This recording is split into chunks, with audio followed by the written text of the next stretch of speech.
Hey, good morning, everybody. Good morning. Appreciate everyone finding their way to the tables. We're going to get started with the program in about 5 minutes. So if you could start making your way to your table. Thank you.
Morning, everybody. Wow, that worked. Hello, it's a great day in Forsyth County. Welcome to the 2026 State of the County presented by Beaver Toyota and Beaver Mazda. My name is Chris Braun, and I'm the chairman of the Forsyth County Chamber of Commerce Board of Directors. The Forsyth County Chamber is the leading advocate for a strong, thriving business community.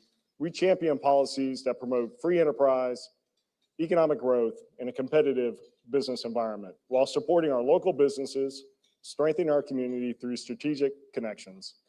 If you are not currently a member of the Chamber, I would love to have your your business join us and be a part of our collective voice for Forsyth County's business community. Please find a chamber employee, or you can find me for more information about joining. With that, I'd like to turn the program over to the person who leads this work on behalf of our business community, our chamber president and CEO, Alex Warner.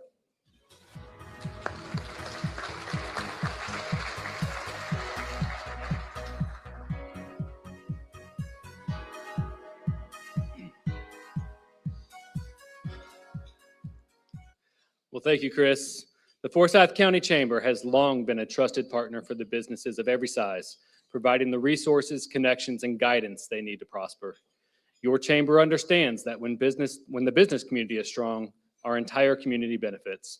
That is why we remain committed to championing policies that support free enterprise, encourage smart investment, and create an environment where businesses can expand, hire, and succeed without unnecessary barriers. One important initiative we are actively supporting this year is the addition of T-Splosh to the ballot. Strategic investment in transportation is not about increasing the tax burden. It is about ensuring that the infrastructure supporting our economy today can continue to serve our community tomorrow. Every day, congestion and transportation pressures are making it harder for businesses to operate efficiently, for employees to reach their jobs, and for our local economy to move at the speed opportunity demands. For residents, it means more time in traffic, less time with loved ones, and growing stress on the roads they rely on each day. A reminder that yesterday's infrastructure is being asked to carry today's reality. Without a dedicated funding source, we simply cannot resolve today's challenges, much less ensure our community remains competitive for the jobs and investment that sustain a strong local economy. Strategic transportation investment protects productivity, strengthens supply chains, improves access to talent, and preserves the quality of life that makes Forsyth County such a special place to call home. Simply put, infrastructure is pro-business policy and pro-community policy. We are proud to consistently advocate for the needs of our business community, ensuring their voices are heard, their investments are protected, and their future remains bright. As your chamber, we'll continue leading alongside our members, our community partners, and policymakers to advance practical, business-minded solutions that drive long-term prosperity, develop talent, and secure a thriving future for every business and every resident in Forsyth County. With that in mind, we are grateful for the leaders in Forsyth County whose support is critical to our community's success. Today, we are joined by Board of Commissioners Chairman Alfred John, Commissioners Carrie Hill, Todd Levent, Mindy Moore, and Laura Simonson, Forsyth County Sheriff Ron Freeman, Forsyth County Fire Chief Barry Head, County Manager David McKee, Assistant County Managers Barry Lucas and Tony Tarnacki, Board of Education Chair Mike Valdez, Board of Education members Wes McCall and Dorian Usherwood, Forsyth County Schools Superintendent Mitch Young, and from Representative Rich McCormick's office, Jonathan Casas. Please join me in thanking these community leaders for their dedication to Forsyth County.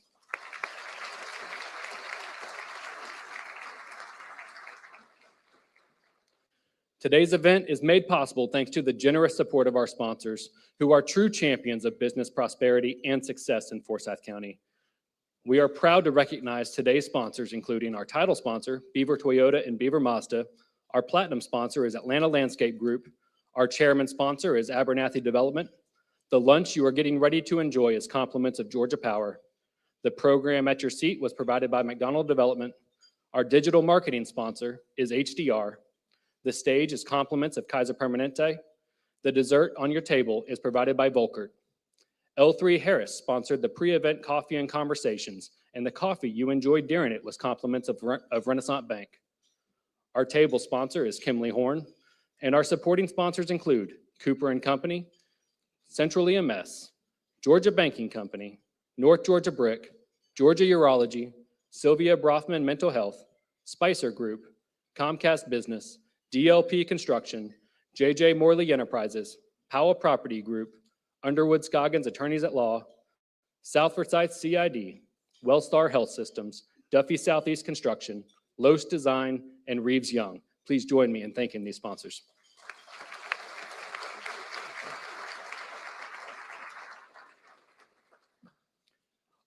Our title sponsor for today is Beaver Toyota and Mazda. They stand out as more than just a dealership. They are a remarkable community partner.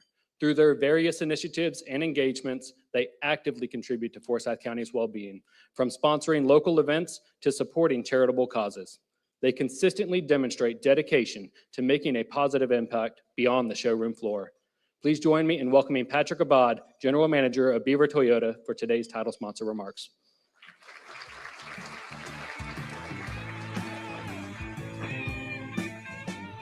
Well, good morning, good afternoon, everyone. My name is Pat. I can't stand there. My name is Patrick Abad, General Manager of Beaver Toyota. I'm joined by my team here, incredible team of directors, including our General Manager, Austin Beaver of Beaver Mazda, and Sue Whitfield, who's our Director of Partnership, Community Partnerships throughout both the stores. So I get a few minutes here, and I appreciate that. I can come up and tell you how awesome our Camry deals are, our CX-90 deals. You don't care.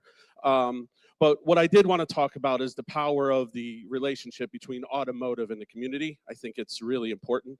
So I'm going to share a couple slides with you that I think is really important. So I shared some of this last year. I had the honor to be up here last year and talk about the automotive industry in the county. And at that point, we were just opening our brand new Mazda dealership right on the property next to Toyota. And I shared these slides last year, and I just wanted to show you again the continued growth that our dealerships are having in this community. And that's thankful to everybody in this room, your neighbors, your friends, your families. You guys have been big supporters of the Beaver organization. And I'm a firm believer that any company inside a community that is doing well because of the community should give back. And I hope you feel the same way. Last year, Beaver Toyota alone did $360 million in revenue. And I share that number, again, because it's really important, because I'm not a math whiz, most of you are. If you take the sales tax rate on that number and what part of that comes back to the county, the automotive industry is an absolute driver in the community. So I think it's important that you, as community leaders, community members, understand that, because when you support the auto industry in your community, you're supporting your community. And our county, and I didn't notice, I looked this up, but there's not many counties left in the country where every dealership is privately held. Most have a publicly traded company owning some of the dealerships in there. So I think it continues to make our county special. So when you support, and listen, I love Beaver Toyota, I love Beaver Mazda, but if you're not going to buy from us, if you're not going to support us, Ann Dean runs a good show. Billy Howe Ford runs a good show. I think it's important that you support these dealers in the community, because the revenue and the sales tax money that comes back to the county is just massive. So, and then I get to share that we have sold an incredible 43,000 new and used vehicles since opening in 2018. And our Mazda store that just opened did $31 million in revenue in just 6 months. And they delivered just about 800 cars and serviced 2,000. What does that mean? That means those charts tell you exactly what's happening in the auto industry, and it's exactly what we see every time I come up here and I hear y'all speak about the county. So now what we do with that money is super important. We'll start here first. Number one Toyota dealer in the state of Georgia is right here in your backyard in Cumming, Georgia. So you can clap for that, people. All right. So in the entire state of Georgia, you have that in your backyard. And the Toyota store, this is an incredible award that we're going to win for this year. It's called the Customer First Advisory Board Award. It's one of Toyota's top honors. There's 1,233 Toyota dealerships in the nation. They recognize the top 50 in the Customer First Advisory Board. And what that does is it's not even just the amount of business you do, but how you do business. There's 50 dealerships recognized in the nation, and Beaver Toyota is recognized as number 3 in the United States. So there we go. Thank you. So in the community, I said it, any business doing well in the community has a responsibility to give back. These are just some of the 2025 partnerships. And a lot of that has to do with the people in this room. I sat up here last year and I challenged so many of you last year to contact us, to get in contact with Sue and pressure us to give and be part of your organizations. And a lot of you have, and you see that. Many of you were at our grand opening of Mazda, and we announced an initiative to support our schools. We love our schools. We've supported our schools since the day we opened our doors. Everything from Teacher of the Year to just when a teacher buys a car from us, what we do for their classrooms.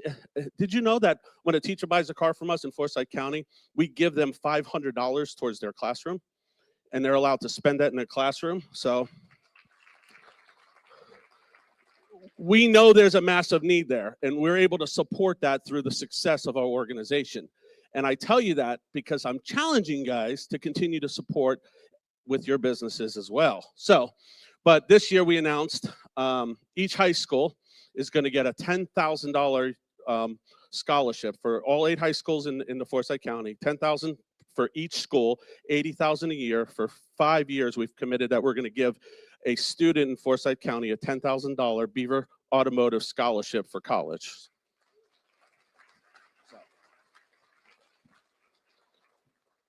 So we try to be everywhere in the community. We can't be everywhere. We try to be, but more importantly, hands and feet. If you need volunteers, you need people. We have a staff of 300 employees of some of the best human beings you'll ever be around.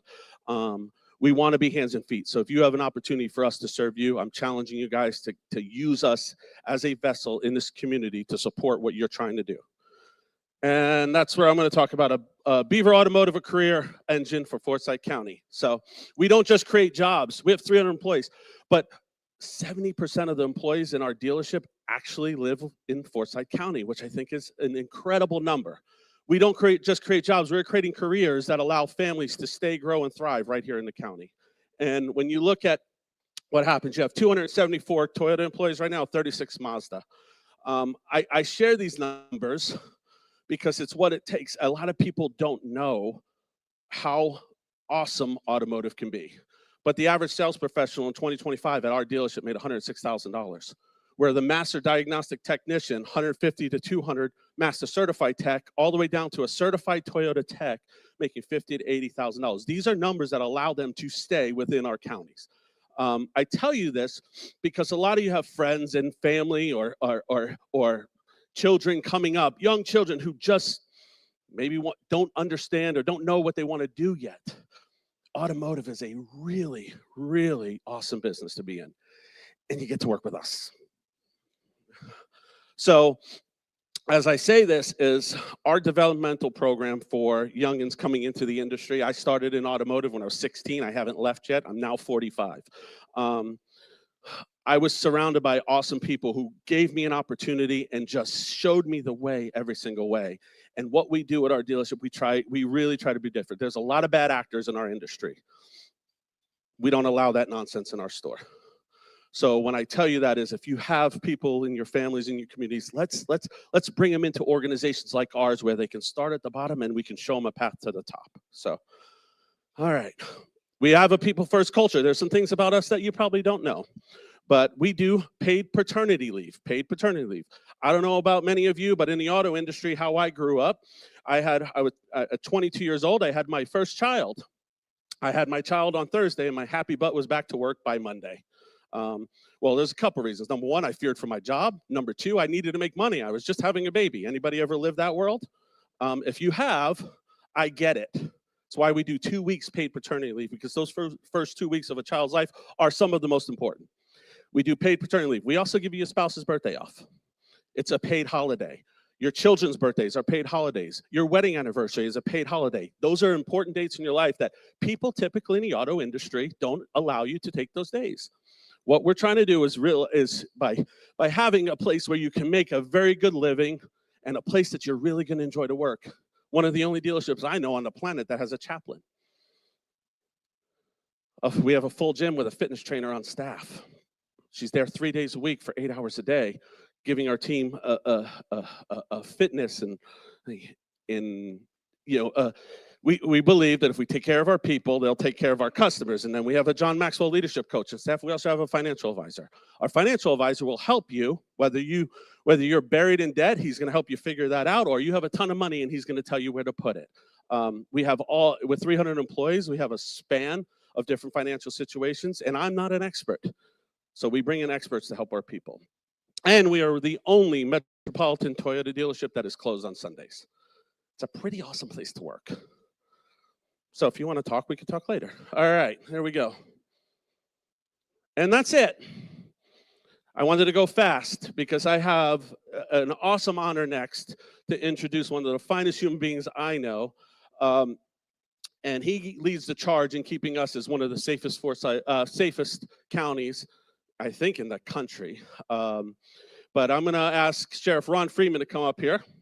Sheriff Ron Freeman is going to come, but he's going to talk about the Heroes Foundation and the Less Crime Act and how you all can participate and help us in there. So please join me in welcoming me, Sheriff Ron Freeman.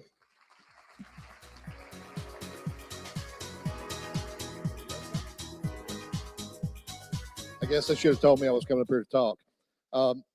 One, thank you for having us. Two, there's a lot of friends and acquaintances in here from our local businesses. And thank you for the partnership you already have with the Sheriff's Office. If you want to know why we have low crime rates, and you'll hear that on the panel, so I'm not going to go too deep into it, it's because of the people sitting in this room. It's because we live in a community that believes in law and order and supports law enforcement and wants a good law enforcement agency who treats people correctly, right? It's that simple. That's why we have the lowest crime rates in Metro Atlanta. On your tables, you'll see a little business card. It says Heroes. Heroes of Forsyth County Sheriff are the nonprofit, is an independent 501c3. Some of you have heard this, but there's some changes in it, and so I'll be really quick with this. How many of you are business owners or significant leadership in a business?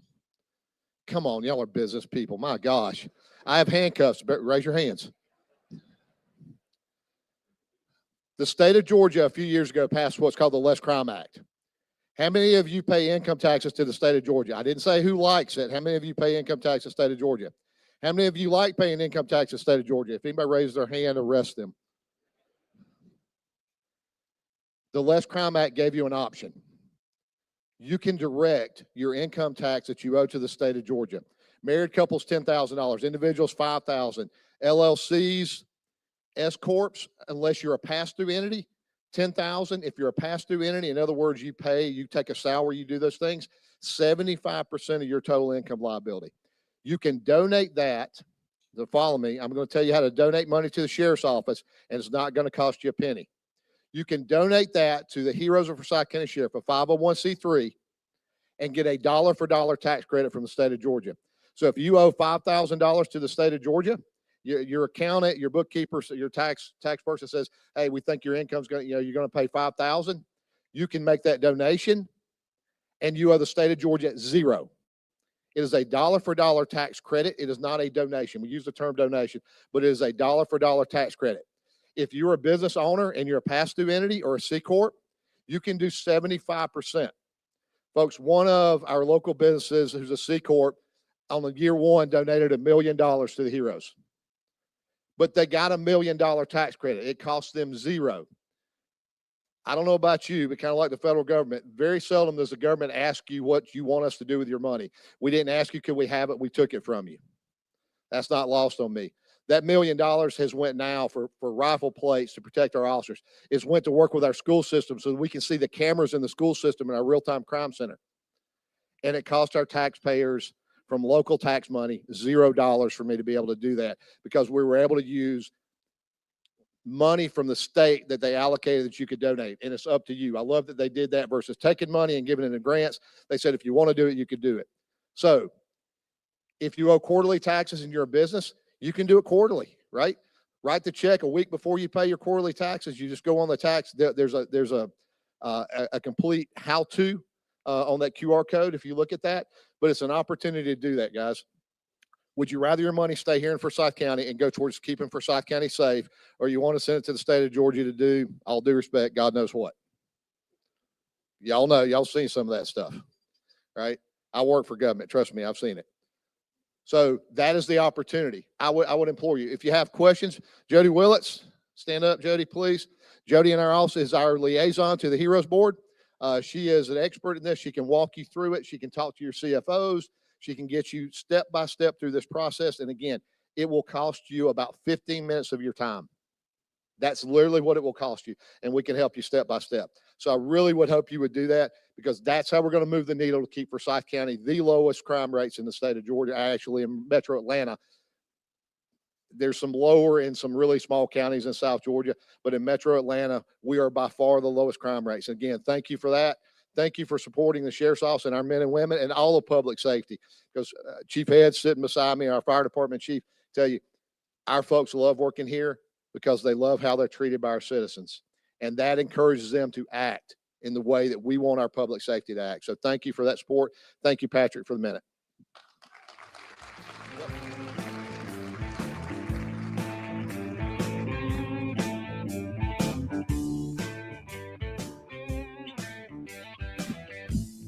Patrick always comes. I just want to go on the record. If the rest of the program goes haywire, it's because my entire staff just quit to go join the Beaver Toyota team. So it does happen. But thank you to Patrick. Thank you to Sheriff Freeman. And thank you again to the entire Beaver team for everything you do for our community. Today's Platinum sponsor is at the forefront of cultivating beauty and functionality in residential and commercial properties. Atlanta Landscape Group, or ALG, is one of the region's largest leading commercial landscaping firms, specializing in both maintenance and installation. They pride themselves on their focus to be more than just another landscaper, but to be a true partner by emphasizing exceptional communication and service. Their goals are simple: to build partnerships and positively impact the community, and through those, most importantly, glorify God. Let's learn a little bit more about their services.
A homeowner, a kid, your coworker, anybody is coming by you, lays off.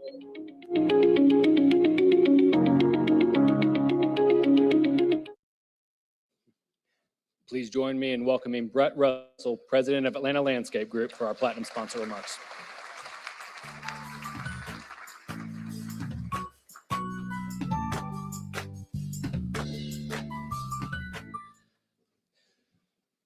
Well, a few people before me stood front and center, and they looked awesome while they gave their speeches and everything like that. And while Northside is phenomenal at treating their patients, I'm going to stand here so I don't fall off and become one. Good morning, and thank you all for being here. My name is Brett Russell, and I'm the president of Atlanta Landscape Group, one of the largest commercial landscape maintenance firms and installation firms in the metro Atlanta area.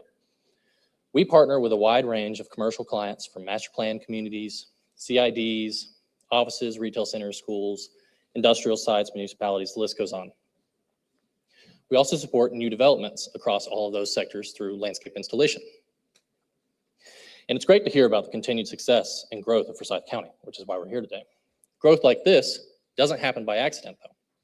It happens through intentional leadership, strong partnerships, partners who genuinely care about the long-term success of the community that they serve. And that mindset is where Atlanta Landscape Group aligns. We've been invested in this community for many years, and since last May, we are very proud to open our newest location right here in Forsyth County. Now, that decision was very intentional. It was our way of reinforcing our commitment to this community, not just to work here, but to grow here and be a true partner in this county's continued success. And since opening that location, we've been able to create roughly 35 new jobs locally. While no organization is perfect, our priority is simple: to be the best partner that we can be through intentionality, integrity, and follow through. Prioritizing relationships where people are never treated like transactions. And to us, partnership just isn't a buzzword. It means answering the phone, showing up when we say we will, and owning it when we get something wrong. And as Forsyth County continues to grow, the Atlanta Landscape Group is here to grow alongside you. Now, I'm grateful to be in a room full of leaders committed to serving and growing our community. And I'm very thankful for the team, friends, and family and partners who have supported us along the way. Now, we are very excited to see what we can accomplish together in 2026 and beyond.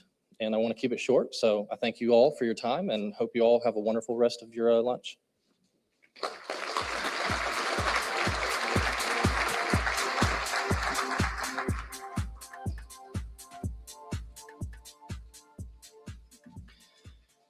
And thank you, Brett. So before our lunch is served, I would like to welcome our luncheon sponsor, Georgia Power, to the stage for a few remarks. Please join me in welcoming John Asbell, Area Manager of External Affairs for Georgia Power.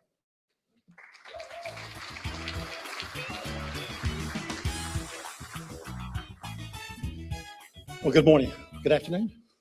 Good morning. Good morning. Thank you. Appreciate it very much. Couple of quick comments. It's an honor to be before you this morning. I've got to say this as we listen to the sheriff and we listen to Brett. It's so obvious to everybody in the room that the foundation of success, a lot of success, is leadership. But Patrick, I got to say this. All the accolades, all the success, not surprising at all, leadership. Particularly when you take what some people might see, and even you, your competitor, and treat them as your partner. That stood out. That's leadership. And leadership inspires. So, Blake House, my utility brother from another mother, Sony EMC.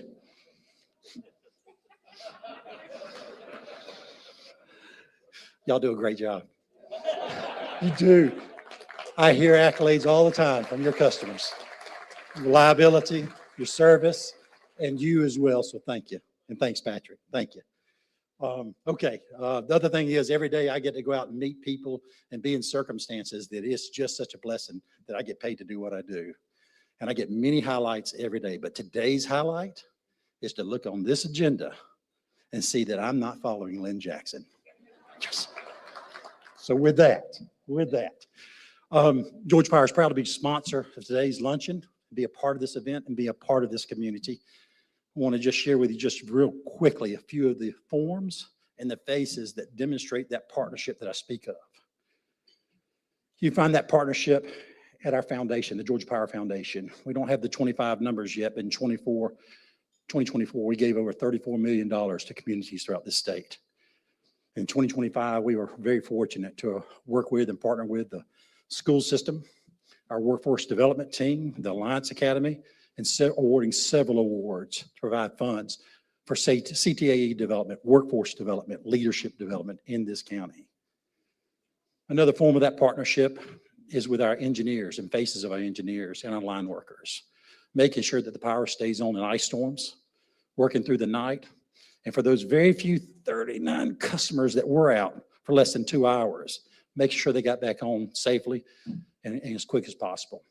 Also, our engineers and line workers working over at Northside Hospital, laying in that infrastructure, working with Shane's team and Lynn's team over there safely, reliably, so that oxygen can flow, lights can stay on, and people can be healed.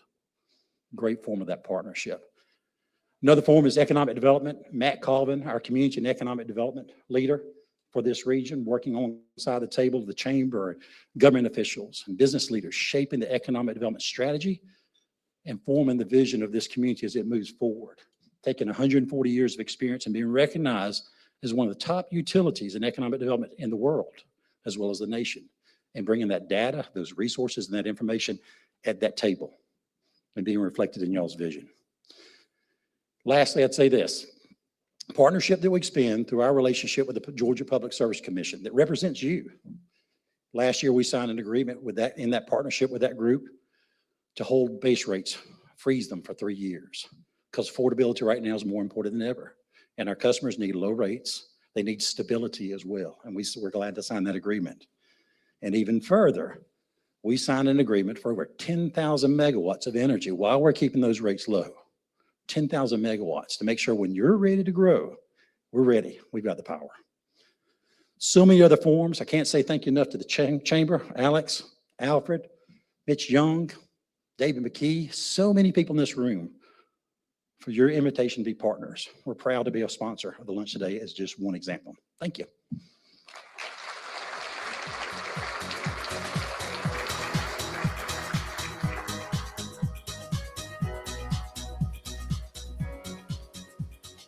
Well, thank you to John and thank you to the entire Georgia Power team. We're going to start a new revenue generation item next year to buy sponsorships for other people.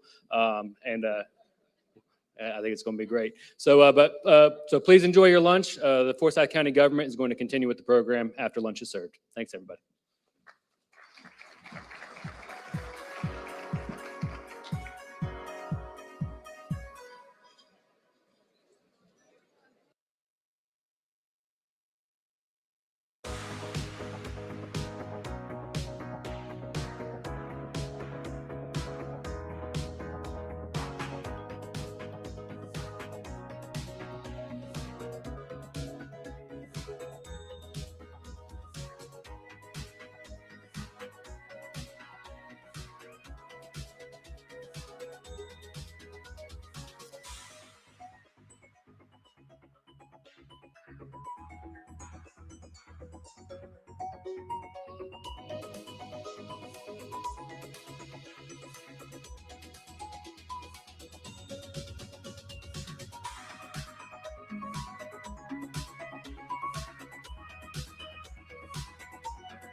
Hey friends, I'm back. How's lunch? Good, right? Yeah, Chef David. There he is. Thank you, Chef David, for an incredible lunch. And I think a lot of you are thinking what I'm thinking, and it says, how in the world does that man make mashed potatoes at a mass scale that good? Isn't they incredible? So, all right, well, today I have the privilege of introducing someone who truly cares about this community and consistently demonstrated servant leadership on behalf of Forsyth County. Commissioner Alfred John has represented District 2, which includes the southeastern portion of the county, since 2021. In the years since, his fellow commissioners have repeatedly entrusted him with the role of chairman of the Board of Commissioners in 22, 23, 24, 25, and again in 26. That kind of confidence speaks volumes about the respect he has earned and the steady leadership he provides. Before joining the board, Chairman John served on the Zoning Board of Appeals from 2017 to 2020, and in his final year, his peers selected him to serve as chairman. Even then, his leadership and fairness were evident. Beyond Forsyth County, Chairman John represents us on the Atlanta Regional Commission, working alongside chairs and city mayors from across the region. In 2025 and 2026, he was elected by those fellow members to the Executive Committee, where he serves as a board secretary and a chair of the Ethics Committee, roles that both reflect his trust and integrity. Chairman John brings with him a strong private sector background in HR operations and technology. Throughout his career, he has helped organizations operate more effectively and thoughtfully, experience that continues to serve our county well today. Most recently, he held a leadership role with an Atlanta-based firm overseeing human resource operations.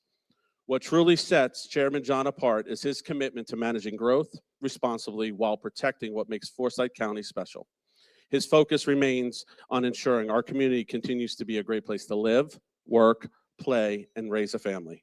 Chairman John and his wife have called Forsyth County home for nearly 25 years.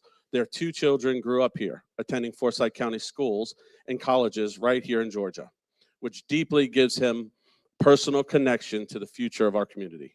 I'm proud to live and work in a county served by leaders like Chairman John, leaders who show up every day with purpose, integrity, and a genuine commitment to the people they serve.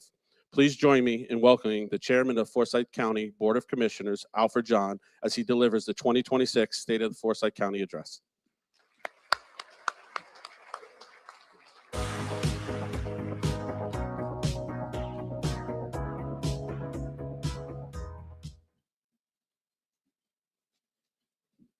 I'm going to go off script for a minute.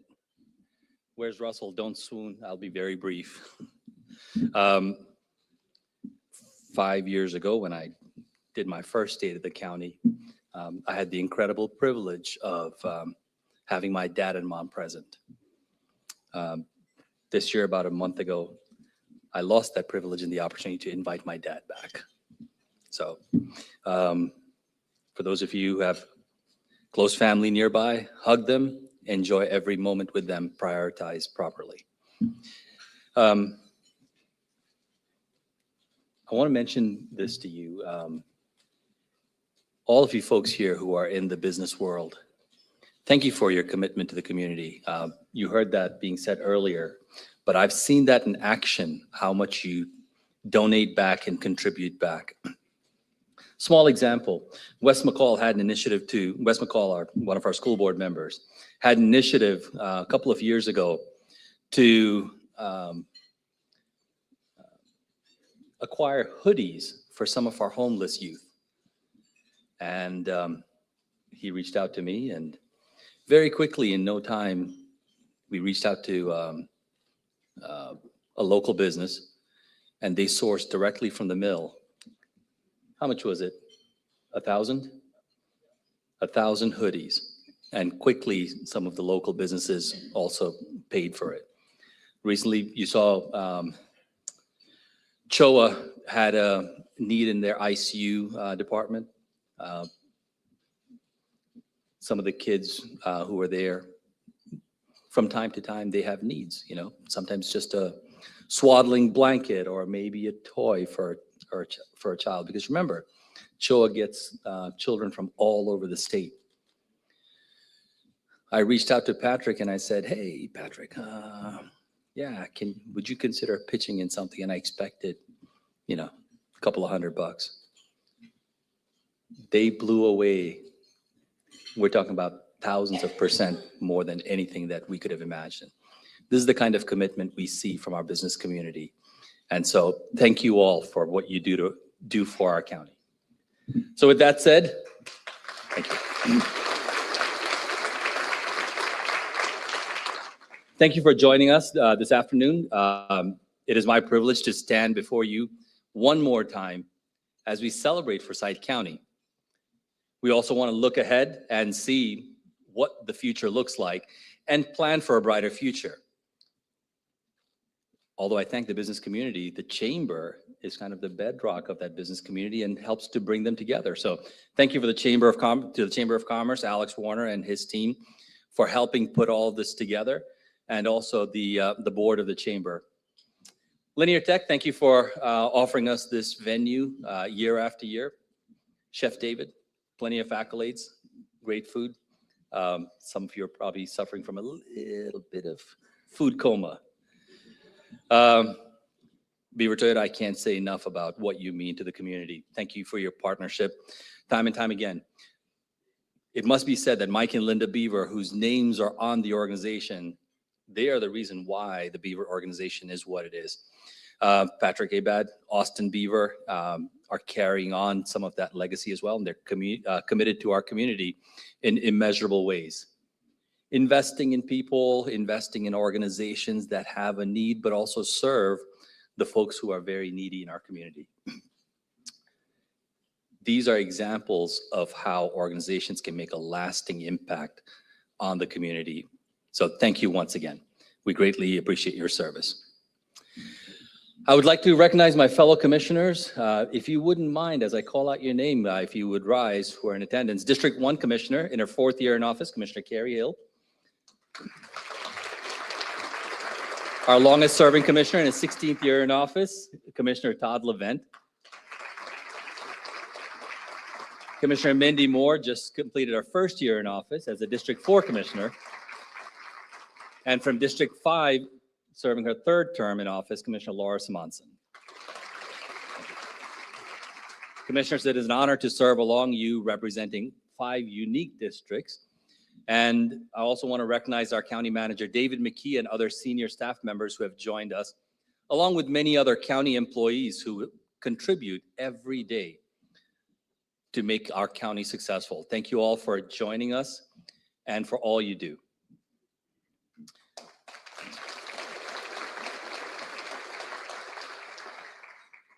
America's best community. You might have seen that written somewhere. There have been articles written about being one of the best communities, but it's also a great community that people call home. Why does it carry value as a business leader, as a resident, as a family, or taxpayers in this community? For us on the elected side and government leadership, it means working hard to keep up the standards of our neighborhoods, public safety, school system, parks, etc. The hard work and dedication by our staff every day delivers a product that is the envy of not just Metro Atlanta, but the state and nation. It takes a great deal of cooperation to manage and maintain, but it also brings a unique set of expectations, as well as growth challenges. The scale of success of Forsyth County is not something that happens by chance, nor did it occur overnight. It is a result of many years of thoughtful strategic planning made with our community in mind. And as we are about to discover in a few moments with our panel discussions, it takes investments into partnerships to create and maybe even more importantly, maintain a thriving community such as ours. You don't have to look very far to find large-scale projects and initiatives across the county which point to our success. Investments in major road improvements, new parks facilities, and announcements from international industry leaders moving their operations and headquarters here. Northside Hospital is growing, Northside Forsyth has been growing exponentially.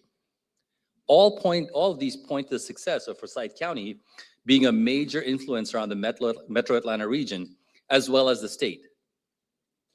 But along with the attention-grabbing headlines that come with the potential of an NHL franchise or a massive road widening project, there are a few key pillars behind the scenes that are vital to creating the foundation that is paramount to our county's success.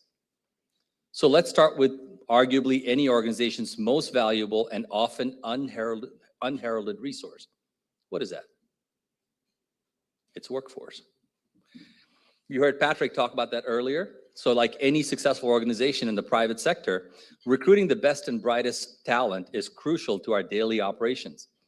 And perhaps most importantly, retaining the best employees is a key for maintained success. Here in Forsyth County, our employees feel at home, and they are making long-lasting careers right here in the county. If you can turn your attention to the screen. All right, I'm on my little mark. My name is Cindy Henderson. I've worked for the county for 41 years, and my title is Assistant to the County Manager. I did not see myself working in government. I never really, how some people have a plan. I want to be this when I grow up. I didn't really have that, and I was very lucky. I took a chance on it, and I've really never considered going anywhere else. I remember my first day with the county. I was the 6th employee hired in planning. I was hired as a clerk to issue building permits. And then I worked with the Planning Commission and Zoning Board of Appeals. As a lifelong resident of Forsyth County, I've seen a lot of changes. Population, of course. In 1985, when I started working, the population was around 33,000. Today, we're approximately 285,000. Our approach to serving residents in the county, as far as technology and innovation, when I first came to work for the county, we didn't have computers. Most people probably wouldn't believe. We used to do minutes for Board of Commissioners, Planning Commission, CBA on a typewriter. If you messed up, you were ripping that page out, starting completely over. It was very intimidating going from a typewriter to a computer. And I can remember the county manager at that time standing behind me saying, "Don't let it control you," because I would get so flustered at trying to use it. Now, I can't imagine doing my job without the technology that we have today. I do see the Forsyth County as a leader in innovation. We have improved on house numbering, our technology, computers, our software, timekeeping systems, websites. We try to be proactive and get things in our system before a lot of others do. I'm motivated to stay here at the county working because I do enjoy working with people. I enjoy trying to help someone who maybe has never interacted with the county before. I also enjoy the culture here. We have a lot of great employees that want to help and serve the county. I'm looking forward to the future in Forsyth County. I'm excited about what technology we're going to have over 41 years, what I've already seen happen here. I'm excited to see what the next 41 years are going to bring.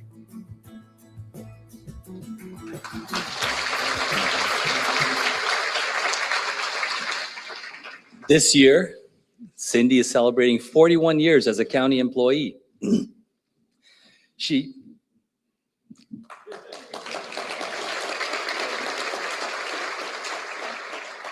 I'm going to make her hate me. Cindy, would you please stand?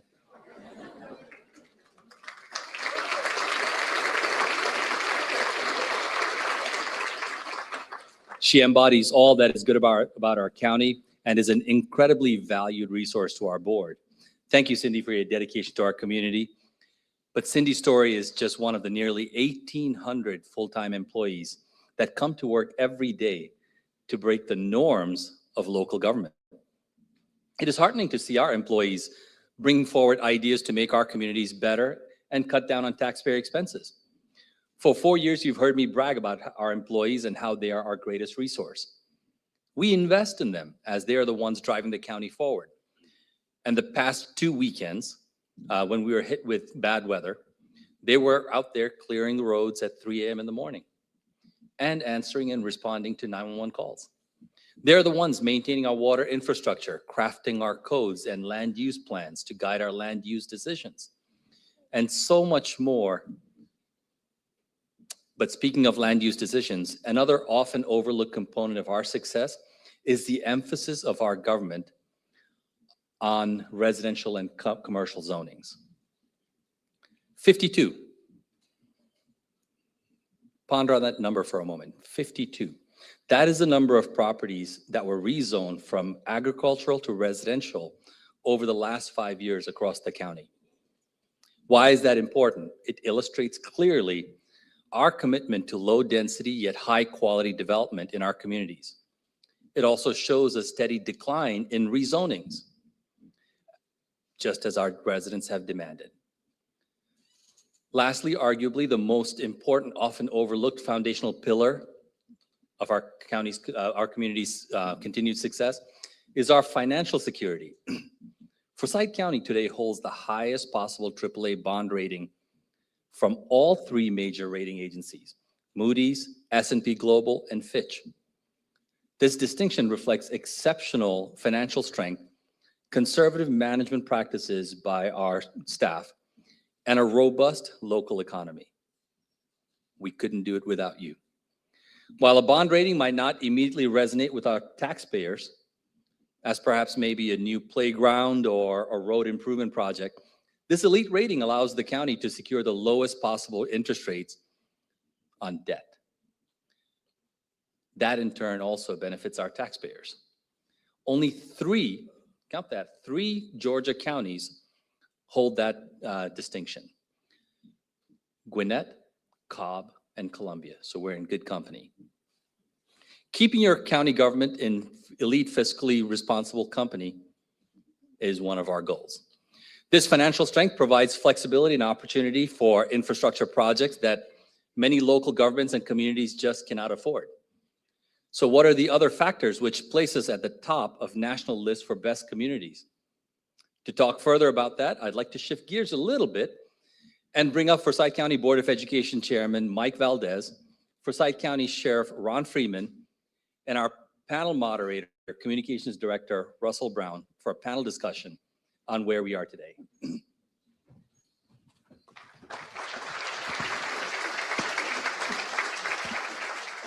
Good afternoon, everybody. Thank you so much for being here today.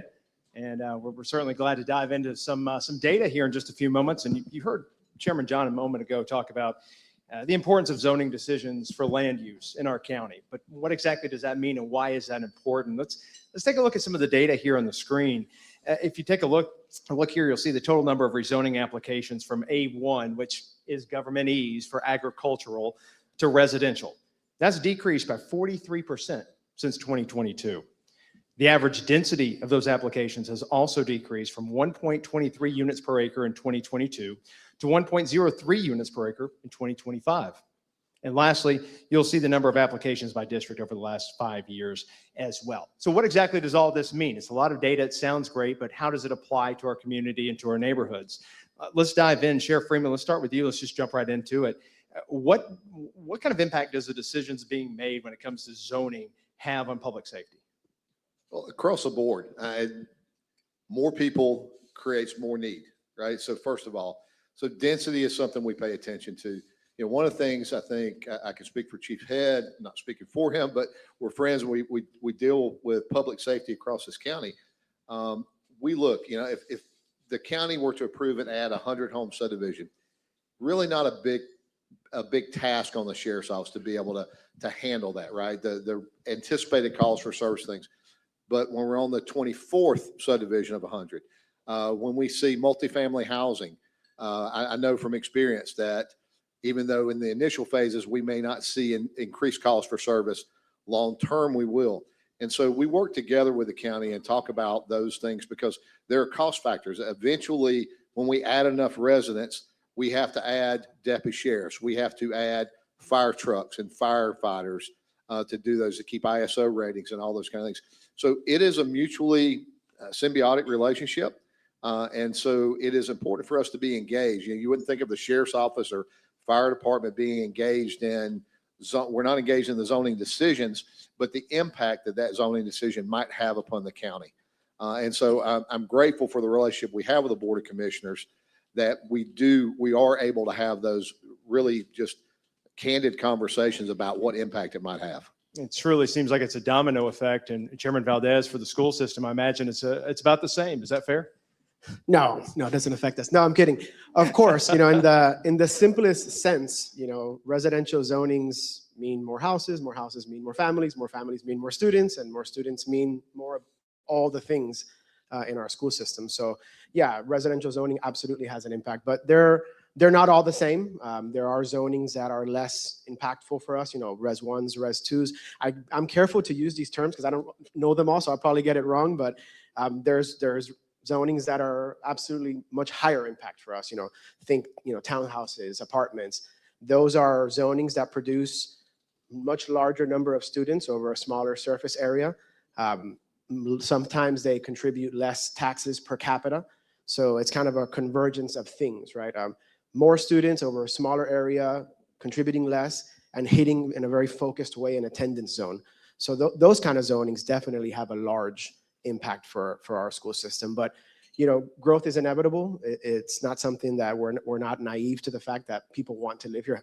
Heck, I came here because I wanted to be with our schools, with our sheriff office. What we think, the way forward, and we're very grateful for our county partners when, about a year ago, we asked for some relief on these higher density zonings, and we've been working hand in hand to find that balance, right?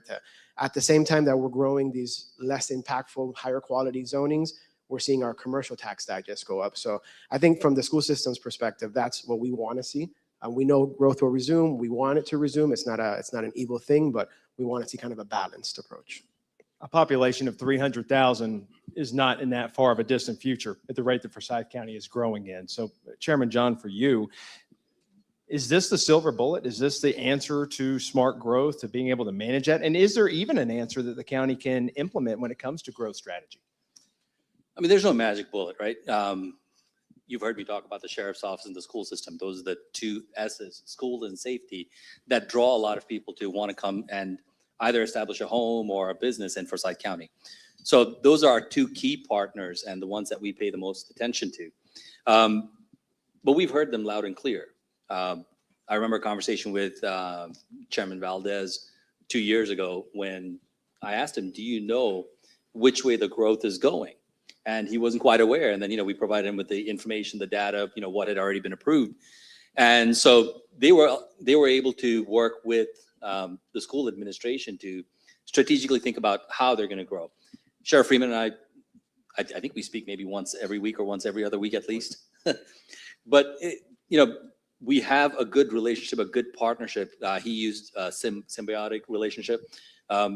It's a matrix relationship because the school affects what safety does also, right? Absolutely. You have one incident in a school system and then all of a sudden parents get scared and you get good folks, good businesses moving out of the county. So we are very carefully working through what growth looks like over the next few years. Public safety and school system, really the intersection of what makes any community successful. And with that, Sheriff Freeman and Chairman Valdez, myself having a child in elementary school here in Forsyth County is of great importance to me and why my family lives where we do, because of the public safety in our school system. What impact is there on public safety initiatives when we talk about growth when it comes to schools and the sheriff's office response? So first of all, I will say, and again, I've been around a lot of governments and I work across the state with sheriff's offices across the state. And to see a sheriff's office that has a really good relationship with their board of commissioners and their board of education is somewhat rare in Georgia. I'm the envy of many sheriffs because I have that relationship and I have those groups that I can work with. But it is. So, go back to 2017, we had about 9 to 15 school resource deputies. Today, there are 65 deputy sheriffs assigned to the school resource program, to school safety. Those include bomb detection dogs, narcotics detection dogs, supervisors, an SRO assigned full-time to every school in Forsyth County, and 2 assigned to all the major high schools. And this year, working with the Board of Education and county government, we added 2 juvenile detectives whose primary function is school threat assessment. We deal with over 100 school threats every year. A lot of those are just somebody heard something and it turns out to be nothing. But it's kind of like I say, the difference between a drug dog and a bomb dog. If a drug dog misses drugs, that's a bad thing, but it's not the end of the day. If a bomb dog misses a bomb, it could be the end of everything. We have to be 100% on school threats. And we have great partners in the school system. Superintendent Young and I get along fantastically. We've known each other for years. Their school safety department is fantastic. I mentioned earlier when I talked about our heroes, our real-time crime center. So technology where we can look at the cameras and see live real time. We're looking at an expansion of a drone as a first responder program, hopefully putting those on schools, which will serve a broader purpose, but also schools. So the growth does also have an effect. As we add more schools, that means more deputy sheriffs. We can use technology for a lot of things, but nothing will replace a man or a woman in uniform standing in a school. And our SRO's primary function, really simple, is to keep our kids safe. And if somebody tries to hurt them, to hurt that person first. I don't mind saying that. But their other function, and it is 95% of their job, is they work as mentors and partners with our school partners to work with kids who are in need, to get them to a safe place before they ever get to a point where they are a threat to a school. And they do exceptional work at that. Chairman Valdez, what does it mean for you to have this partnership? I mean, the partnership that we have and the level of synergy that exists between the sheriff's office and our school system cannot be overstated. From the Midway Elementary building that we lease to them for, I think, the good price of $1 per year, where they've built a state-of-the-art training center. It brings sheriff's office presence into the heart of our school system. Like the sheriff said, we've got 65 SROs. We've got one in every school, 2 in every high school. And these people are more than law enforcement. They have their law enforcement mission and they achieve that very well, but they're integrated in the instructional environment. They're in classrooms. They're dealing with social emotional issues. They're mentors. They're friends. They've got super cool dogs. They've got all kinds of gadgets. And, they're the heroes of a lot of these kids.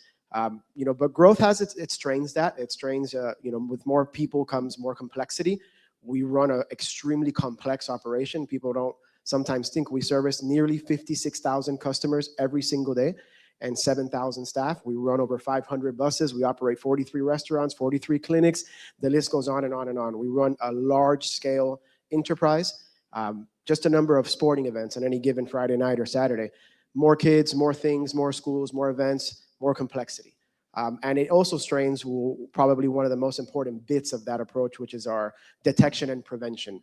And I know the sheriff is big on that, but we have 11 wonderful people called student advocacy specialists, and their primary function is to detect and prevent suicidal, homicidal ideation. Those 11 people are sitting with a caseload of about 1,000 kids each right now. So that's the real world impact of growth and the number of students. So it definitely strains that. And by the way, a lot of those sports events and training would not happen without our 30+ parks with all of the fields and football, baseball, lacrosse, right? Our kids benefit from the county amenities as well. Absolutely. The level of cooperation between school system and county government and the number of intergovernmental agreements we have, it's huge. So we're very grateful for that partnership. I certainly challenge anybody in any community in Georgia to find a community that has better synergy than this team here does that's on the stage here today, which is absolutely very rare, to Sheriff Freeman's point. Sheriff Freeman, I'd be remiss if we didn't talk about crime rates in Forsyth County. You mentioned it earlier in the program. We'll be touching on that a little bit more. What does the population increase do for you and your team when it comes to crime rates? So you're going to hear this all the time. We're a unique situation here. Look, we're the most affluent, most educated, healthiest. You saw the number ones, number twos on the screen. That has a direct impact on crime. This is the hard part to understand. 10 years ago, we had nearly 100,000 less people living in Forsyth County. Not exactly, but around. Let's just use round numbers. Crime, if you would think, everyone in the room would think, if I said, if we had 100,000 residents, crime's going to rise just by the very nature of 100,000 people. Crime is lower today than it was when we had 100,000 people less 10 years ago. Crime is lower today, follow that, than 10 years ago when we had 100,000 less people. That's not just a testament to the guys in these uniforms, and they're phenomenal. And gosh, I'm such blessed to be able to lead those men and women because they do phenomenal work. We were sitting over there at the table sending detectives to somewhere to deal with something. It also comes because of the citizens we have, right? All those number ones in a community that believes in law and order. Yes, do people that live in Forsyth County commit crimes? Yes, some people do. But over 50% of our significant crime in Forsyth County comes from the broader metro Atlanta region. It comes from 8, 10, 12-time offenders who have been convicted and given probation, and convicted of another felony and given probation, and had cases dismissed and convicted again and given probation. The serious offenders we deal with typically come from the broader metro region, and they have 6, 8, 10, 12 convictions, and then they land here in Forsyth County and we catch them, and they're really surprised when they can't just sign a piece of paper and get out of jail, or when the DA says, I'm actually going to prosecute you this time, and a judge, if they're found guilty by a jury of their peers, says, you're going to prison on your 13th time. We're not going to give you probation again. That's the unique difference of Forsyth County. I think this county has a reputation of being very welcoming and very diverse, but I also think we have a reputation of being not welcoming of crime. My mantra, if you know me, my mantra is this: crime will rise to the level a community will tolerate. I'm grateful that Forsyth County is not tolerant of crime.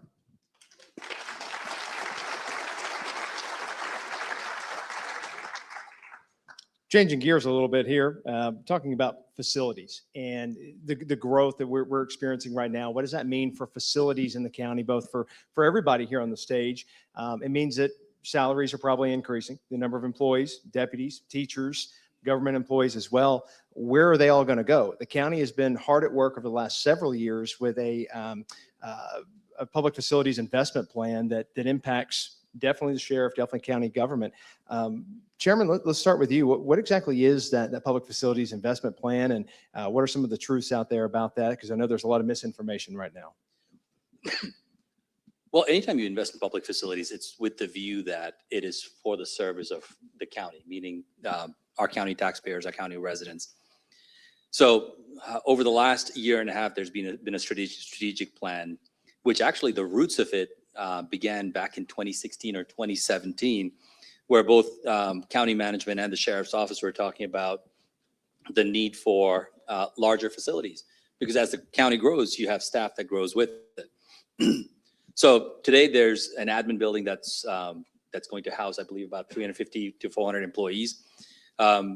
When that shift takes place, the sheriff's office, that building, our old building, will become the sheriff's headquarters.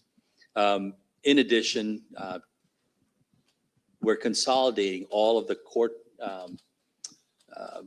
courts into 2 buildings. Currently, they're in 4 buildings. So that creates efficiency, not just for the people who come expecting all the courts to be in 1 or 2 buildings, but also for the sheriff's office, where they don't have to manage and protect 4 buildings. It can all be consolidated into 2. So there's a lot of change taking place, but things that will set us on the right trajectory for the next 10 to 25 years. And we talked about crime rates and them being as low as they are, and how important that is to the community. The round of applause, I think, speaks to that in this room. So Sheriff Freeman, how big is that need for you to get into that building? So it is. So I will give you, Chairman Valdez mentioned a minute ago, we were renting a 10,000 square foot building for a training center. We're also renting a building where our interagency drug task force, which includes Johns Creek, Forsyth County, the city of Milton, and Dawson County, as a joint drug task force. We're renting a building for them. The 10,000 square foot was full the day that we rented it, but it was the only building we could find. Midway Elementary, the new Midway was built. Superintendent and I were having a conversation one day, and the idea was born with Chairman Valdez. Would that building work for you as a training center? And of course, I said yes, because it's 72,000 square foot. And I negotiated a really good deal on behalf of the county and the sheriff's office. I tried to get it for 50 cents. I only got it for $1, so I apologize. But it was an opportunity for all of us to do something. I was asking the county, or going to be in the next few years, have to say, we need to build a training center. We have over 500 employees. We're one of the best trained agencies. We run our own police academy, one of the only sheriff's office that does that. And 10,000 square foot wasn't getting it done. That likely would have been a $25, $30 million building, or I'm not a construction guy. A lot of you are, but if we build a 35,000 square foot building I'm assuming that would likely be in the tens and tens of millions of dollars. And then the opportunity to go to Midway, Board of Education looked at that and said, this is great. We have such a great relationship with the sheriff's office. Here's an opportunity to help. It's good for the taxpayers. We don't have to expend those taxpayer dollars. And then the current county administration building, we're able to consolidate a number of our resources, our detectives and other things in there, and that becomes a headquarters. We're occupying 2 floors of the old courthouse now, or the annex. That's about 12,000 square foot. And we're kind of like sardines. That's a close to 50,000 square foot building. That is a 25-year building for the sheriff's office. And so it is a great opportunity to do some smart things with less money. And so it meets our needs long-term. Doing more with less money. That's something that we're about to find out here in a video that the county is also working on when it comes to capital improvement projects. We're got more panel conversation coming up after this video in a moment with some of the executive leadership from these organizations here on the stage. Chairman Valdez, Sheriff Freeman, Chairman John, thank you so much for your time here today. We greatly appreciate it. We're going to play a short video here talking about some of the capital improvement projects in the county, and we'll come back and County Manager David McKee will lead our second panel.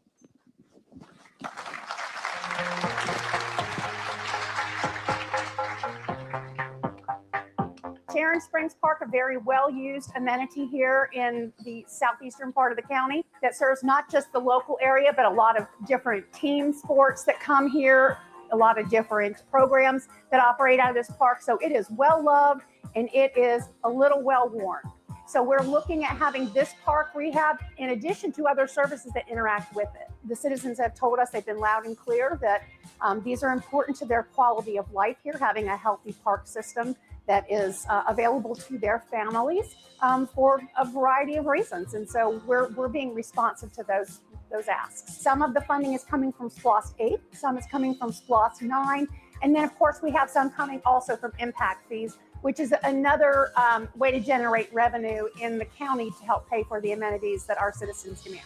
So I think it is a bit of a juggle to continue to be able to deliver the types of things that people are asking for, but having to do that within a constrained budget. But I think when you've got good people on board, like we do here at the county, that are communicating with the public and that have the expertise in those areas, it can only go well.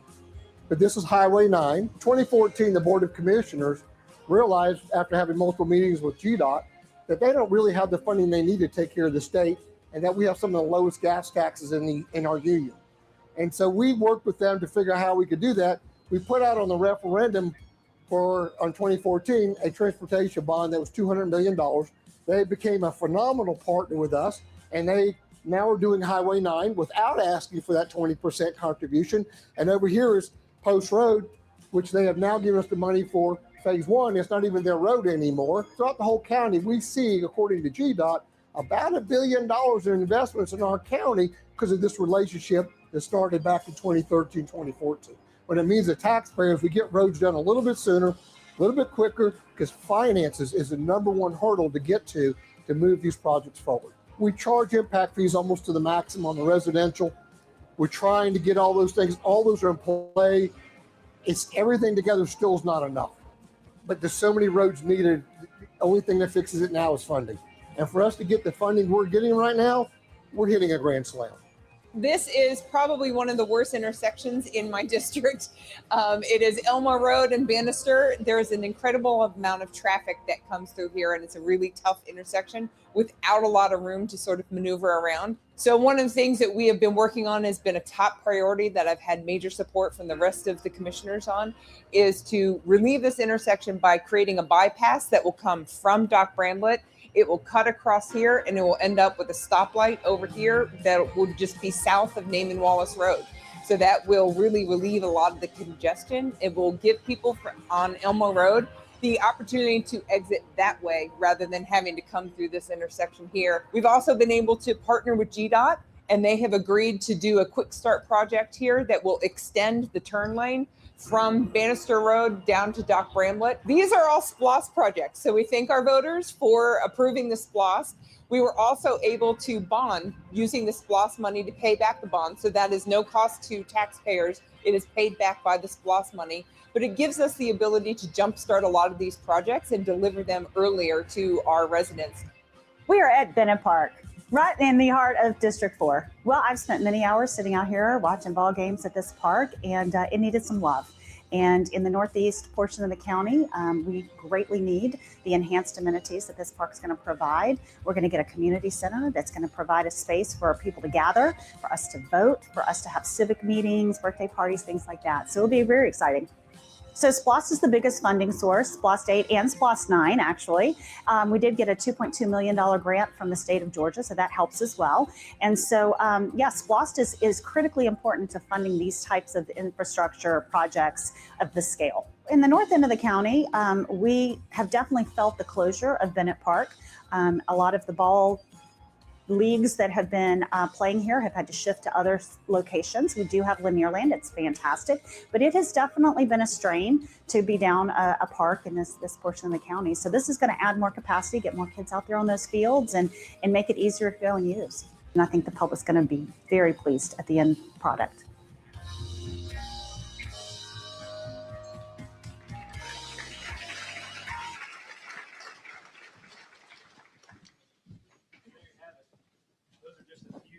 Dozens of capital projects underway in the county's capital improvement plan.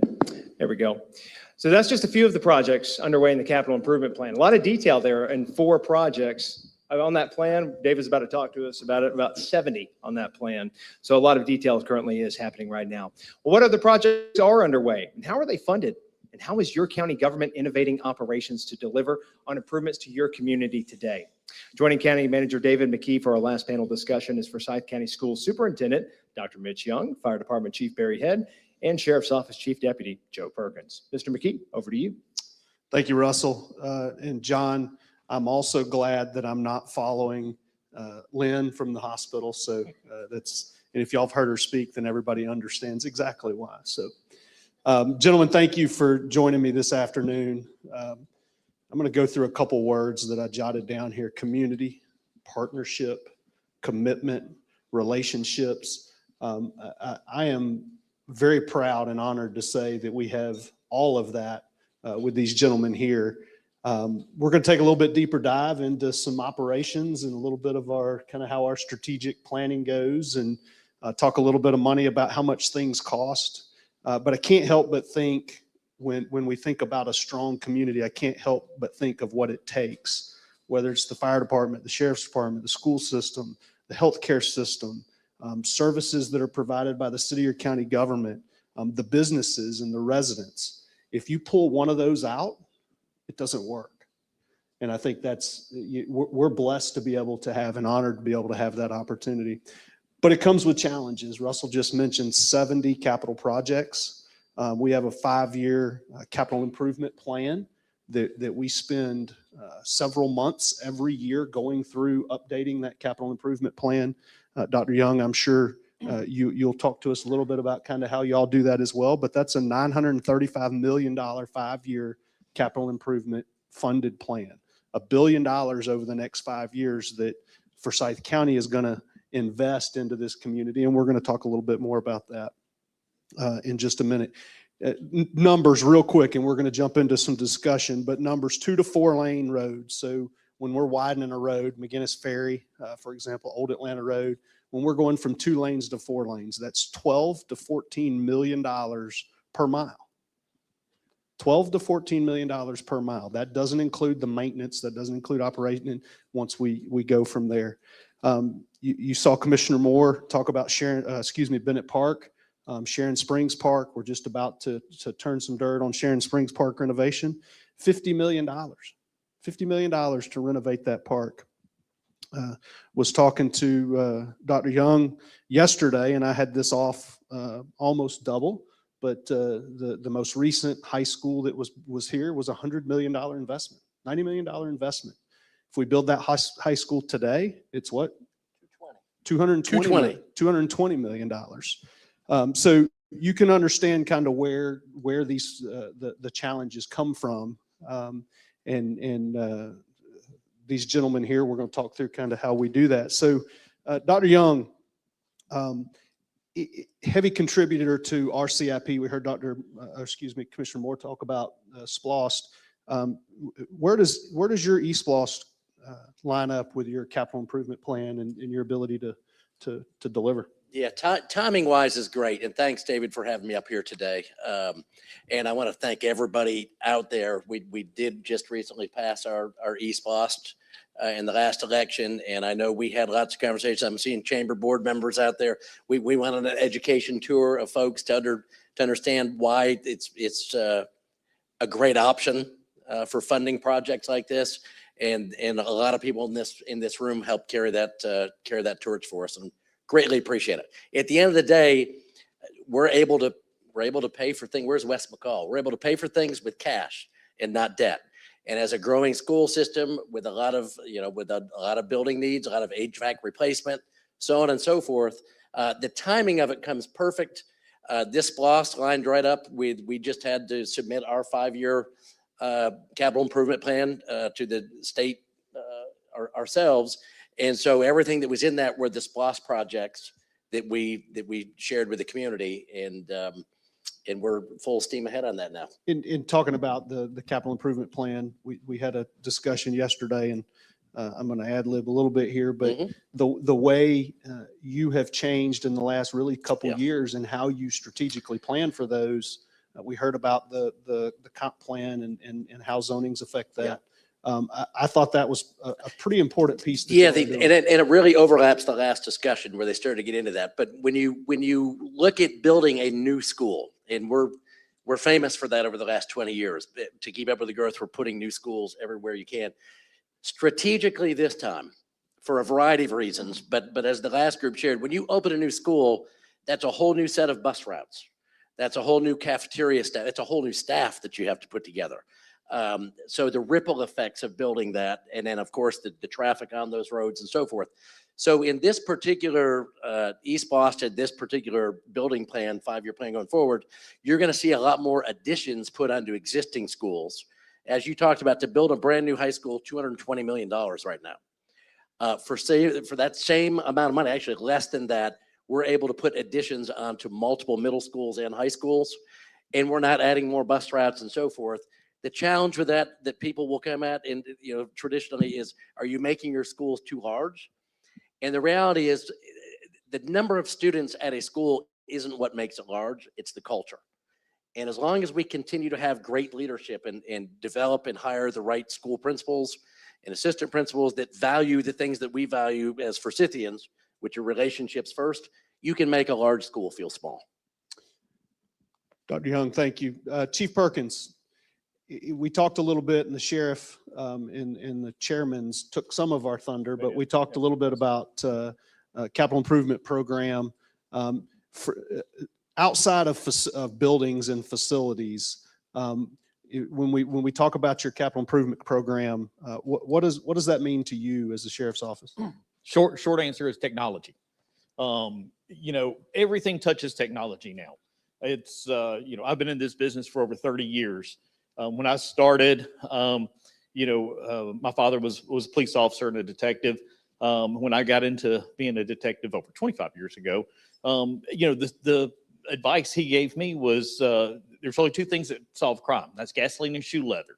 You had to get out, you had to knock on doors, you had to go find the bad guys, you have to do that. As an old detective, that's the way I want things done. That's not the way it's done today. Our detectives now get on the computers, get into the technology, and they're able to find much more information than I ever did knocking on doors. We've all seen the Guthrie case going on out in Arizona, and it's I think y'all are getting a little peek behind that, some of this technology that they're using there. What technology are we looking at here? Drones as first responders. Several counties around us have gone to that. They're expensive. When we move to the new facility, we already have a real-time crime center, but we'll be enhancing that, making it a regional. Really, it'll be a crown jewel for the sheriff's office. Our real-time crime center will be as nice as anywhere else you would go and see. It's going to be a fantastic thing. But technology touches every crime now. It's not just the big kidnappings or murders, things. It touches every crime. The emphasis right now is with the cryptocurrency and those investigations that we're getting into. So really, technology is the short answer, but it touches everything now. And it's important to keep up with that, because what's in technology today, tomorrow is obsolete. Oh, absolutely. And it's changed, in my 30 plus years doing this, law enforcement has changed more in the last 5 years than it did in probably a century before. Chief Ed, we're not going to let you off without giving us some input. I know that certainly when we talk about capital investments for your department, it not only affects lives, also affects our ISO rating, and we don't have time really to get into what that means. But when we talk about your capital improvement plan, and we're going to talk about your training facility in just a second, briefly, but what does that, from an apparatus standpoint, what does that mean? Okay, so in the post-pandemic world, I think we can all agree that things have gone up in cost exponentially. Where I was buying fire trucks before COVID, around $700,000, you're talking about $1 million for a regular fire truck now, upwards of $2 million for a ladder. So addressing that need is challenging, and we're fortunate enough that we can leverage SPLOST for some of that. We don't have our budget covers our day-to-day expenses, right? And keeping personnel in the fire trucks, in the fire stations, keeping the trucks on the road, buying the equipment, providing the training. But there simply isn't enough funding for us in our annual budget to forecast out and fund those needs. So we utilize SPLOST for that, and it's great. And we've been successful with that historically, and hopefully that continues into the future. None of that would happen without the support of our elected officials and our county administration and the people in this room and the citizens that support us every day by approving SPLOST and ensuring we have the adequate funding. And a big help with that particular funding stream is a third of it is paid for by residents. Correct. That live outside of Forsyth County. That's correct. Let's touch on your fire training facility, Chief. I know, Chief Ed, I know that's going to be important to not only to the safety of the men and women in our fire department, but also to the residents and our ability to provide the top tier training. Yeah, that's correct. So our service delivery doesn't happen by accident. It takes a tremendous amount of training and preparation to get our staff and our responders to the level where they can come out and provide the level of service that our communities become to expect. Our current facility was constructed in the early 90s by all volunteer workforce. We're a volunteer department back then. And in that 35 years since then, things have changed around here just a little bit. The way we work, the way we function, and the way we attack fires, the way we approach medical calls, all of that's changed. So it's outdated, and we've outgrown it. So we will be breaking ground later this year on a 34-acre site off of Martin Road, funded by SPLOST 8 and 9. And that is really going to put us at the forefront and ensure that we can provide highly skilled and highly trained people to respond to the emergencies for our community for the foreseeable future. This will allow us to grow with the community, something we haven't been able to keep up the pace with prior to now. And we're really looking forward to bringing that online, and it's going to pay back dividends in the service that we're able to provide. Yeah, and we talked about partnerships. I mentioned partnership at the beginning of this, and gentlemen, let's shift gears and talk a little bit about innovation and some of the things that we talk about and we're able to do in government, maybe lag in private sector, and it is truly innovative when it comes to us. I'm reminded of the ability to deliver capital projects from a design, build, delivery method. Dr. Young, I think the school system's been doing that. When we were talking about it, you were like, well, why? That's nothing new. That's nothing innovative. In county and city governments, it is. We had a state law change 3 years ago that Forsyth County led the way on, that allows us to deliver transportation projects, design, build. That's allows us to move forward with those projects quicker and in different alternatives. Dr. Young, talking about partnerships and innovation, you said something the other day, and I want to just hit on it a second about the most recent event. And we've heard it mentioned 2 or 3 times here. We had 2 weekends and early 2 weeks there of some winter weather, and I think of the partnerships that we saw during those events was not seen across the state. Yeah, and so it's one of those that I don't think is innovative. It's just how we do business here.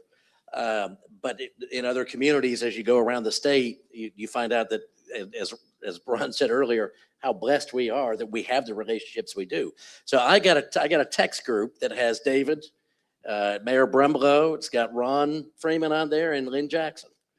And so when we get ready to make a call on a snow day, that's one of the first, after my Board of Ed, of course, they get the first call. But this is the group that I reach out to. And the reason for that is our 55,000 kids' parents quite often work in one of those areas. So as we're getting ready to call a day like that, obviously our safety staff and transportation staff is working closely with the county's safety and first responders and transportation. And when you see a call like that, there are multiple parties involved that make that smooth. Now, I don't have a meteorologist degree.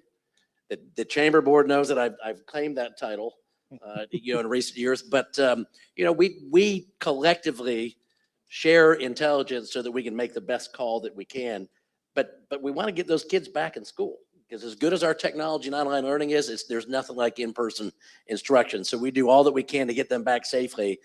And one of those issues we had during that first snow is a couple of our northeastern schools, our maintenance crews just couldn't get the parking lots where we needed them to be able to open. And David and his crew jumped in there and went up and salted and sanded and provided a little additional help to us. We were able to open the next day. So that's just one example that we take for granted, but I think is worthy of highlighting. That's those come to work items, right? Absolutely. Yeah. Yeah. So in closing here, Chief Perkins, I'm gonna touch on it, and this gives us an opportunity maybe for a future podcast, but the time task force, that is certainly something that's going to be innovative. In Chief Head, we've got something new and innovative coming to Lake Lanier. Yeah, We're certainly not innovative as you look across the nation, but to Lake Lanier it is. It is. This is something that we've had a need for a long time. Haven't been able to fully fund it until now. And it's a new fire boat, a rescue boat. It does more than fight fire. And it's going to drastically reduce our response times and improve our service delivery and our capabilities on Lake Lanier. And when they told me, we want you to get up there and talk about the new boat, and I started talking about it, they're like, well, we don't have enough time for that. We're going to make you a video to keep it short. So if you'll cue up the video, please.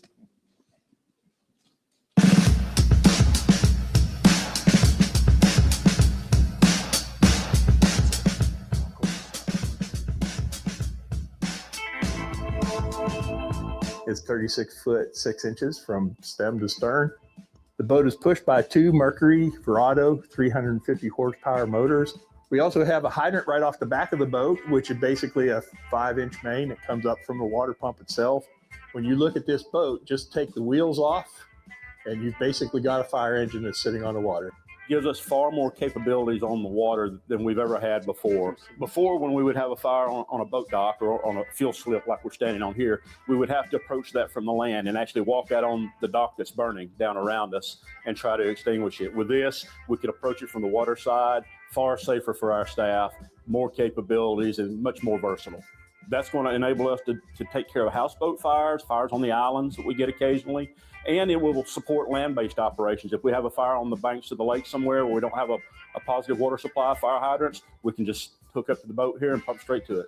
It really just gives us a far, far greater presence on Lake Lanier than we've ever had.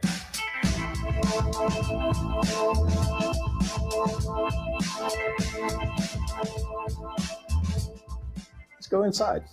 So this is the really nice part about having this boat on the water. It's something that we've never done before, never had before, and that's the fact that we've got a fully enclosed cab. Inside the cabin here, you can see that we've got bench seats, which we will be capable of putting 2 patients that are stretchers if we need to, or if we have patients that we can have set up, we can get quite a few people in the boat itself. We have on this side, this is our pump operator side or Coxswain side, depending on where you look at it, what you have, and this would be all the information that we would have for the individual that's going to be running the pump. And then on the front of the boat, here, give you a really good idea of what those monitors look like and the motors that drive them, the whole 9 yards. And again, these are all controlled by that position I showed you back in the back.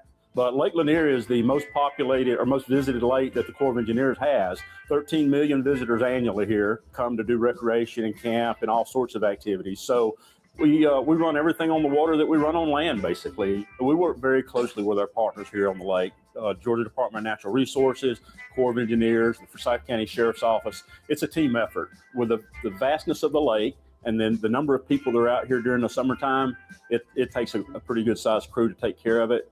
It's something that we've been wanting for a very long time.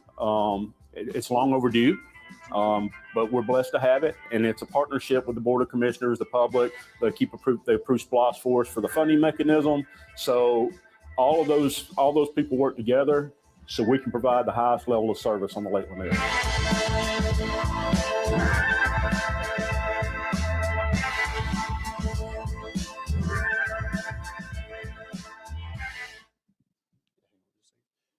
So gentlemen, thank you. These discussions it clearly show that innovation planning and continual strategic direction is part of our mission to continue to keep Forsyth County in those best categories. Mr. Chairman, as I turn it over to you, gentlemen, thank you for your time.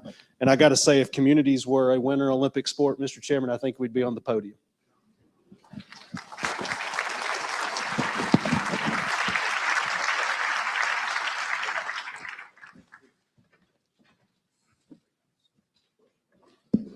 Thank you for your patience and staying with us. We're over time, but that's actually the value and the quality of having unrehearsed panels, right? People speak from the heart, people speak from what they know, and I hope you got a little bit of good messaging from the folks that actually are hands-on. We are ready to better serve our community while continuing to advance operations. As I conclude, I want to say a couple of things. One is my wife is here with me. I want to thank my wife for patiently allowing me to engage in this endeavor, which has been a little bit of a financial hit, but also time hit. She's tolerated endless hours of meetings and phone calls. So thank you.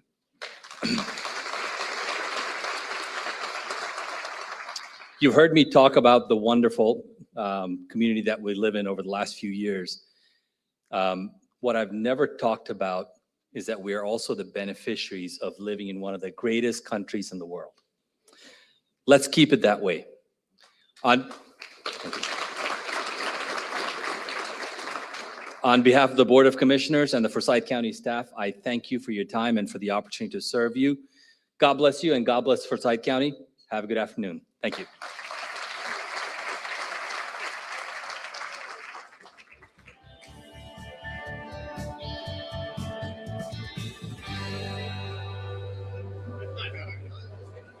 Hey, excuse me all, if you can just give me 2 more seconds of your time, I just want to make a quick announcement.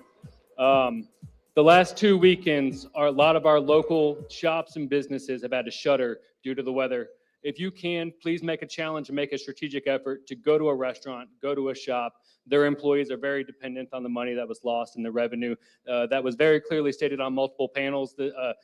You guys are the lifeblood of Forsyth County, so please go support our businesses. Thanks, everybody.